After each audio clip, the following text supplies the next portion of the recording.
अंदर उठा विनेश फोगाट से जुड़ा मुद्दा। सभापति जगदीप धनखड़ कुर्सी छोड़कर उठ गए। मैं अपने आप को यहां सक्षम नहीं पा रहा। विपक्ष के नारे के बाद नाराज हुए जगदीप धनखड़। सभापति को चुनौती दी जा रही, धनखड़ ये कह रहे हैं। राज्यसभा के अंदर उठा विनेश फोगाट से जुड़ा मुद्दा। सभापति जगदीप धनखड़ ने अपनी कुर्सी छोड़ दी और कहा, मैं अपने आप को यहां सक्षम नहीं पा रहा। विपक्ष के नारे से नाराज हुए जगदीप धनखड़ ने अपनी कुर्सी छोड़ दी। सभापति के पद को चुनौती दी जा रही है और ये कहते हुए जगदीप धनखड़ ने अपनी कुर्सी छोड़ दी।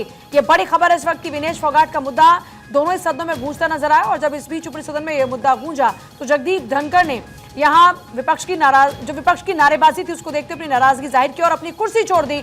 यह तस्वीर इस वक्त आप देख रहे हैं। मैं अपने आप को यहां सक्षम नहीं पा रहा। विपक्ष के नारे के बाद नाराज हुए जगदीप धनखड़। सभापति के पद को चुनौती दी जा रही, जगदीप धनखड़ ने यह बातें कही हैं।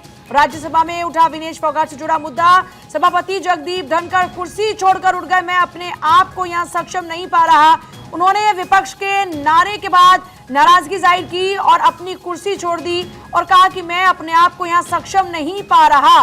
सभापति के पद को चुनौती दी जा रही। यह बड़ी खबर है इस वक्त की। पूरा देश इस वक्त दुखी है। धनखड़ ने बातें कही। विनेश के साथ पूरा देश खड़ा हुआ है। सभापति के पद को चुनौती दी जा रही है, मेरा अपमान किया जा रहा है, ये कहते हुए जगदीप धनखड़ ने अपनी कुर्सी छोड़ दी। डेरेक ओ ब्रायन के व्यवहार से नाराज हुए सभापति और राज्यसभा के अंदर जोरदार हंगामा डेरेक ओ ब्रायन कर रहे थे और उन्होंने कुर्सी छोड़ते वक्त क्या कुछ कहा, एक बार सुनिए।